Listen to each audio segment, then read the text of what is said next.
l'Afrique a avorté sa marche vers la modernité et a adopté la modernité des autres sur un fond d'analphabétisme, sur un fond d'incohérence, sur un fond de misère, sur un fond de mendicité au sommet de l'État, après avoir promis le développement au lendemain des indépendances. C'est le cadre qui a tué l'économie du village avec ses connaissances inadaptées, ses connaissances axées sur le moderne et l'industriel, dans un monde où le traditionnel est la priorité.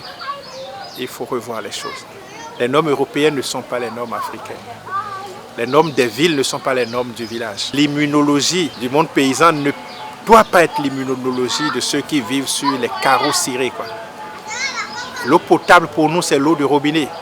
Mais l'eau de robinet, celui qui vient de l'Europe, il ne peut pas boire ça, il va tomber malade. Tout est relatif. La loi de la relativité doit s'imposer sur cette loi cadrée, des intellectuels cadrés. Bon, l'autre les avait appelés, comme il le dit, pas un nom péjoratif. Mais moi, je dis qu'ils sont cadrés. Ils doivent sortir de leur cadre. Le cadre africain doit sortir de son cadre et s'ouvrir à l'intelligence situationnelle.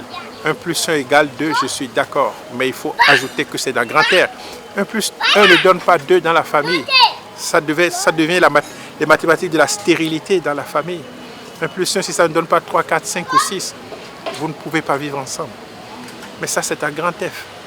Et 1 plus 1 dans l'agriculture, ça peut donner 1000. Parce qu'une graine plus une terre peut donner 1000 graines en 3 mois. Mais on nous a cadrés dans grand air. Et on est agrégé dans grand air et on refuse de s'ouvrir à l'intelligence situationnelle. Et on a tué l'économie. On a tué l'économie des villages. Et moi, je rêve de restaurer l'économie villageoise. Parce que l'analphabétisme devrait être une force pour notre économie. Le chômage devrait être une force pour l'économie des pays africains. Je prends le système éducatif comme un complot contre l'économie. Quand on sortait l'enfant du village, il avait 5 ans. 6 ans au cours primaire, il devrait produire 3 tonnes de maïs s'il n'avait pas été à l'école. 7 ans au cours secondaire, il devrait produire 7 tonnes de maïs. 4 ans au cours universitaire, il devrait produire 10 tonnes de maïs. Derrière chaque étudiant qui a la maîtrise, il y a 20 tonnes de maïs qu'on doit au village, quoi. Ils n'ont pas produit, ils ont mangé. J'ai dit ça au recteur Saint-Saint la dernière fois, que ce n'est pas logique que l'on forme les enfants et qu'on ne les utilise pas. Ce n'est pas logique qu'on engraisse des vaches et qu'on ne les traite pas. Ce n'est pas logique qu'on engraisse des bœufs et qu'on ne les envoie pas à l'abattoir.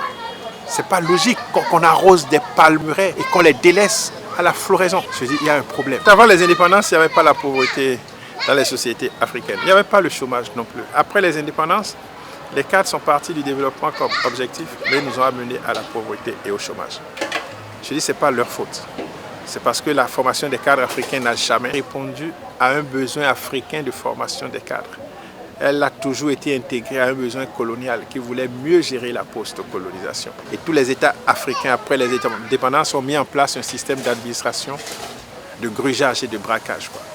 Les premiers grugeurs sont les États. Ils grugent les fonctionnaires en leur payant un mauvais salaire. Le salaire d'un Béninois ne peut pas lui suffire pour vivre 10 jours. Mais il doit travailler 30 jours et avoir des congés. C'est ça qui est grave. C'est ça qui est incohérent. Quand vous êtes payé comme ça, vous n'avez que la surfacturation, la corruption et les projets dits de lutte contre la pauvreté pour arrondir les bouts. Donc l'État vole les fonctionnaires en leur payant un mauvais salaire. Les fonctionnaires volent l'État, pas la surfacturation, la corruption et les projets dits de lutte contre la pauvreté, mais qui au fait ne luttent que contre la pauvreté des cadres. Les deux se mettent ensemble pour gruger les paysans en achetant moins cher leur production. Le coton, le poulet, le cabri n'ont jamais été achetés à leur prix coûtant. Le paysan, à son tour, égruge la terre en tirant de la terre toute sa production sans rien donner à la terre. Il tire de la chèvre toute sa production sans rien donner à la chèvre. Il tire du poulet toute sa production sans rien donner à la poule mère. Et pour finir, toutes ces entités, terre, poulet, cabri, porc, sont rentrés en grève contre l'homme. Comme les fonctionnaires grèvent contre l'État, eux ils aussi grèvent en réduisant leur productivité. Autant de nos grands-parents, les poules pondaient jusqu'à 20 œufs. Aujourd'hui, elles ne pondent que 6 ou 8. C'est leur façon de gréver. La terre donnait bien au temps de nos grands-parents, mais aujourd'hui, elle ne donne plus. Après 5 ans d'exploitation abusive, la terre arrête de donner de la production. Et vous voyez, les poulets, les pintades, les canards, les cabris sont allés jusqu'à réduire leur masse corporelle pour s'adapter à la misère qu'on leur a imposée. Et c'est ça, au fait, la pauvreté. Et c'est sur ce diagnostic que se fonde la maison du paysan. On retourne à la terre ce qu'on lui a volé. Et la terre est prête encore à donner le maximum de production. On retourne aux animaux ce qu'on leur a volé. Et c'est là même qui est l'idée du retour au village, quoi. Le retour au village. On retourne au village ce qu'on lui a volé et le village va prospérer. On retourne à l'Afrique ce qu'on lui a volé et l'Afrique va prospérer. Donc il faut un mea culpa de la part de tous ces ordres incriminés qui permettent de restaurer la vie et de restaurer les économies des villages. Le chômage dans un pays comme le Bénin, c'est une honte. C'est une démission, puisque ça profite aux politiciens.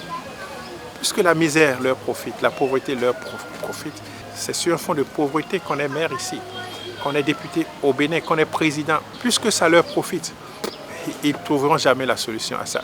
Mais ils doivent savoir, un peuple qu'on opprime ne gémira pas toujours en vain. Il arrivera un moment où les bâtons feront taire les canons. Ça viendra un jour, avec nous ou sans nous.